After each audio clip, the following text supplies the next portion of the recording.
long journey from a garage in Howth to the East Village to Woodstock to musical director with David Bowie. When you say it like that, it has, yeah. But it has been a long journey, you know, as we all know, we all do in our own lives, and, you know.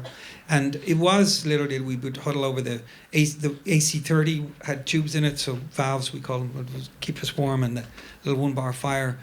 But, you know, that was the kind of like, that's how you kind of chisel out your identity, I think, you know, because in those days with bands in Ireland in the 80s or whatever, you didn't want to sound like the other guys. You didn't want to sound like the other band. You had to have your own identity. Maybe that's a little more lacking in music these days. It's not really a criticism, but it's just, I notice it because things are more immediate.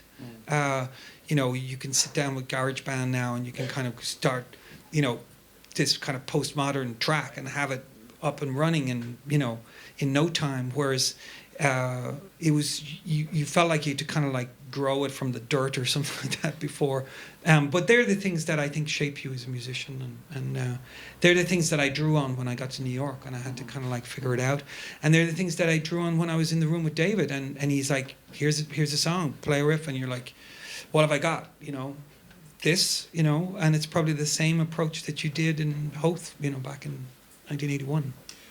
All cities have sounds and soundscapes, so can we hear New York in Spooky Ghost? Is New York present in the soundscape of Spooky well, Ghost? I think it's all there. I think it's all there. I'm not sure that. Yeah, I think so. I mean, I think New York has. I keep going back to this thing, but it's been a filter for me. So it's made me aware of a lot of art and music that I wouldn't otherwise be. It's exposed me to these great artists like Suzanne and David and Cyndi and Laurie Anderson and all these people that really have, you know, and then you get, when you get to work with them, you get a glimpse of their process, which is both, you know, it's kind of humbling, but it's also kind of inspiring because you realize that everything starts somewhere and everything starts with a small idea, and it's just your process to get it to the next stage. And then so you can kind of take a little bit of that and bring that to your own work and hopefully do the same thing. So I try to bring that to my guitar playing. I try to bring it to these crazy pedalboard setups that are like little sonic adventures, and also my own composition.